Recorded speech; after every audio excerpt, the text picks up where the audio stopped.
जिस तरह से अतीक अहमद की मौत होती है, क्या लगता है कि आने वाले समय में अपराधी उत्तर प्रदेश में ही दिखाई देंगे? सुष्मिता जी, अतीक अहमद पे पहला आपराधिक मुकदमा 1979 में दर्ज हुआ और बहुत छोटे से उन्होंने शुरुआत की। रेलवे का कोयला चुराया करते थे, फिर जो रेलवे का जो स्क्रैप है उसके टेंडर में घुस गए और जब उनकी मृत्यु हुई, बताते हैं कि 11,000 करोड़ से ज्यादा की संपत्ति उनके नाम या उनसे जुड़ी हुई मिली। तो अतीक अहमद की पूरी जिंदगी सिस्टम का फेलियर है, न्याय व्यवस्था का जिसको कहते हैं फेलियर है पूरी जिंदगी। और उसका जो अंत हुआ अतीक अहमद का, वो सुपर फेलियर है, वो फेलियर का क्लाइमेक्स समझ लीजिएगा। दो अपराधियों को हथकड़ी लगा के आप ले जा रहे हैं, 20-25 पुलिस के जवान अफसर उनके साथ चल रहे हैं और सशस्त्र हैं, पिस्तौल भी है उनके पास, बंदूकें भी हैं उनके पास, हट्टे कट्टे हैं, नौजवान हैं। वैसे तो आजकल हथकड़ी लगाने का रिवाज खत्म सा हो गया, लेकिन उनको हथकड़ी भी लगी हुई है और दोनों भाइयों को आपस में भी जंजीर से बांध रखा है। रात को 10 साढ़े 10 बजे उनको अस्पताल ले जाते हैं, कोई इमरजेंसी थी, कोई हार्ट अटैक हो रहा था, क्या प्रॉब्लम थी? किसी आम कोई भी अपराधी हो उसको अस्पताल चेकअप कराने आप किस समय ले जाते हैं? नॉर्मल जो सुबह 9 से 4 के बीच का समय होता है, जिस समय ज्यादातर डॉक्टर उसमें मौजूद रहते हैं, बड़े डॉक्टर भी होते हैं। रात को 10:30 बजे तो कोई डॉक्टर भी मौजूद नहीं होते हैं, बिल्कुल इमरजेंसी सर्विसेज चलती है, रेजिडेंट डॉक्टर्स होते हैं वहां पे। रात के 10:30 बजे आप उनको ले जा रहे हैं। और जैसे कि मैं इससे पहले बताया कि जीप वहां तक जा सकती है, दरवाजे तक, और दरवाजा जो है, जो हॉस्पिटल का गेट है, वो इतना बड़ा है कि उसमें 4 ट्रक एक साथ निकल जाए, लेकिन उनको बाहर उतार दिया जाता है और पैदल ले जा रहे हैं। और फिर वो हमलावर, ये हत्यारे, जब पिस्तौल कनपट्टी पे लगाते हैं तो पहले पगड़ी परे करते हैं, जगह बनाते हैं कनपट्टी पे, और फिर पिस्तौल चलाते हैं। और 20 से ज्यादा जो सशस्त्र पुलिस वाले हैं, एक ने भी, मैंने वीडियो देखी है कि एक भी पुलिस वाले ने अपने होल्स्टर से, अपने पिस्तौल दान से पिस्तौल नहीं निकाली, एक ने भी बंदूक की नाल जो है वो जो हत्या कर रहे हैं उनकी तरफ नहीं की।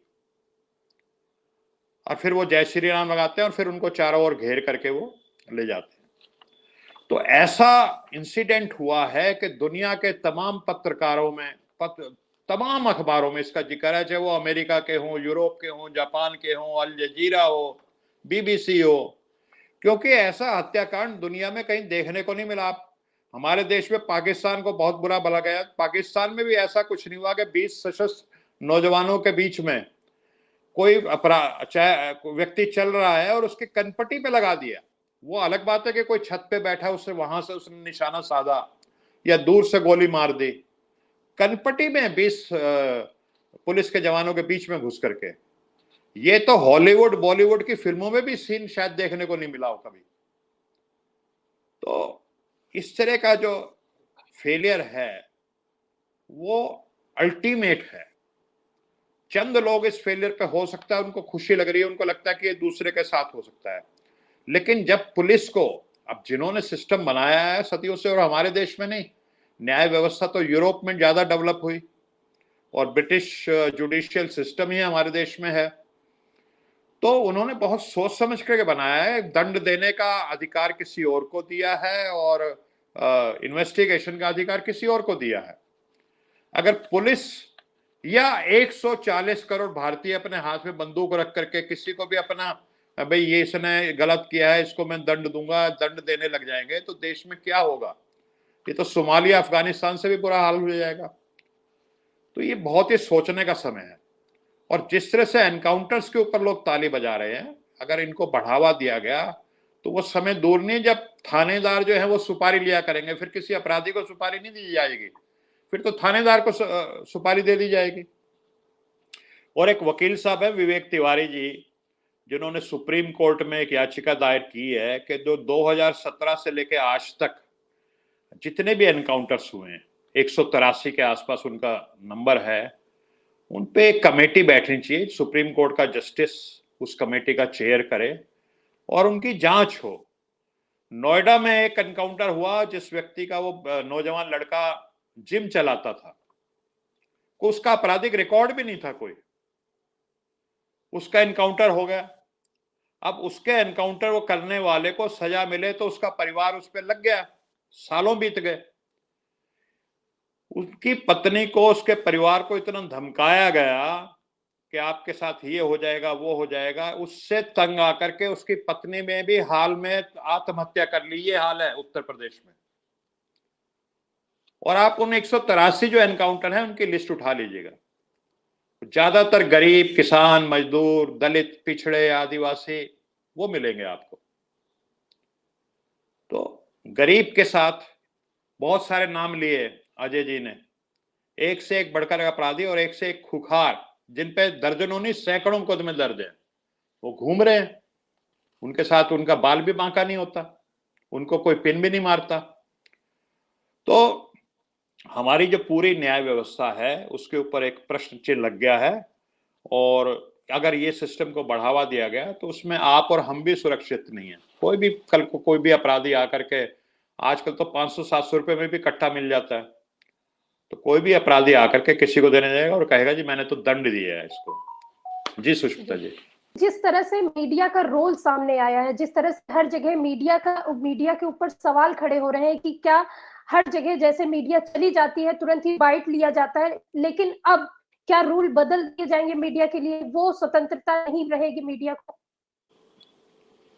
सुष्मिता जी, ऐसी आवाजें उठ रही हैं सरकार की तरफ से कि इस तरह से बयानबाजियां भी आ रही हैं, क्योंकि वो जो इस समय सरकार है वो सिर्फ एक तरफा बात सुनना चाहती है, जरा सा भी विरोध का स्वर उसको पसंद नहीं है।